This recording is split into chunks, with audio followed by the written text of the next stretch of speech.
Assalamualaikum warahmatullahi wabarakatuh. Perkenalkan, nama saya Muhammad Abdurrahman Aziz. NIM 20060484124 dari kelas 2020D. Di sini saya akan menjelaskan tentang ideologi Pancasila sebagai tatanan berbangsa dan bernegara. Pengertian Pancasila sebagai ideologi. Pancasila sebagai ideologi berarti Pancasila merupakan landasan atau ide atau gagasan yang fundamental dalam mengatur atau menjalankan suatu pemerintahan. Mengatur bagaimana suatu sistem itu dijalankan. Visi atau arah dari kehidupan berbangsa dan bernegara di Indonesia ialah terwujudnya kehidupan yang menjunjung tinggi nilai ketuhanan, nilai kemanusiaan, nilai kesatuan, nilai kerakyatan, dan serta nilai keadilan. Visi atau arah dari kehidupan bangsa dan negara di Indonesia ialah terwujudnya kehidupan yang menjunjung tinggi ketuhanan, nilai kemanusiaan, persatuan, kerakyatan, serta nilai keadilan. Seluruh warga negara Indonesia menjadikan Pancasila sebagai dasar sistem kenegaraan. Yang kedua, hubungan Pancasila sebagai ideologi.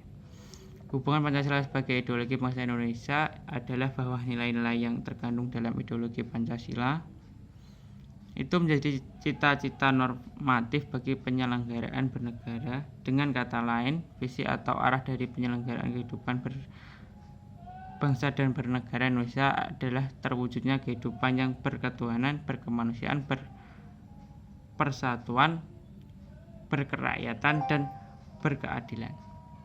Yang ketiga, makna Pancasila sebagai ideologi. Makna Pancasila sebagai ideologi terbagi menjadi dua. Yang pertama, sebagai cita-cita negara. Ideologi Pancasila sebagai cita-cita negara berarti bahwa nilai-nilai dalam Pancasila diimplementasikan menjadi tujuan atau cita-cita dari penyelenggaraan pemerintahan negara. Secara luas dapat diartikan bahwa nilai-nilai yang terkandung dalam ideologi Pancasila menjadi visi atau arah dan penyelenggaraan kehidupan berbangsa dan bernegara. Visi atau arah yang dimaksud adalah terwujudnya kehidupan yang berdasar ketuhanan yang Maha Esa, berberi kemanusiaan, menjunjung tinggi rasa persatuan, pro rakyat, dan adil dan makmur. Dengan begitu, sudah sewajarnya apabila Pancasila diamalkan dalam seluruh aspek kehidupan. Akan tapi contoh yang paling menggambarkan makna Pancasila sebagai ideologi negara adalah dengan mengamalkan nilai Pancasila di bidang politik. Contoh penerapan nilai-nilai Pancasila dalam bidang politik ada banyak sekali bentuknya. Sebagai contoh, pemilihan umum yang dilakukan secara langsung sebagai perwujudan sila keempat, dan juga penetapan kebijakan-kebijakan yang lebih mementingkan kepentingan rakyat daripada kepentingan pribadi atau golongan. Hal itu sesuai dengan Pancasila sila kelima. Yang kedua, sebagai nilai integratif bangsa dan negara.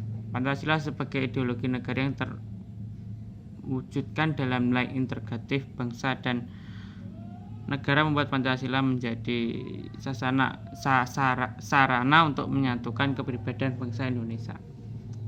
Disitulah makna Pancasila sebagai ideologi negara memegang peran penting untuk mempersatukan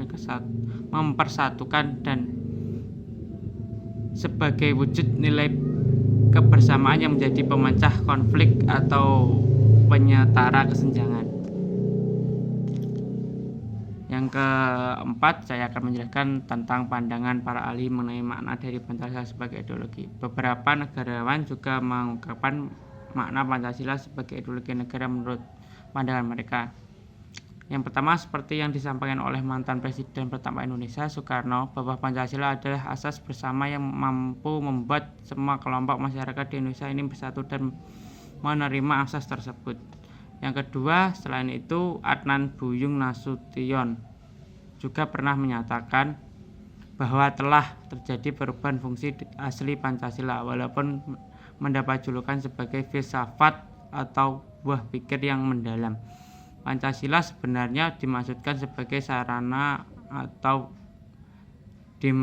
demokrasi bagi seluruh warga negara Indonesia. Yang terakhir, dari negarawan Notonegoro mengungkapkan bahwa Pancasila merupakan sebagai ilmu filsafat. Pancasila adalah ideologi yang komprehensif, mencakup semua aspek. Hal tersebut menggambarkan bahwa Pancasila itu bersifat masif dan bisa diimplementasikan dalam berbagai bentuk. Di masa pemerintahan Orde Baru, bahkan Pancasila menjadi monopoli politik. Sekian, terima kasih. Begitu saja yang saya dapat jelaskan. Kurang lebihnya saya mohon maaf. Wassalamualaikum warahmatullahi wabarakatuh.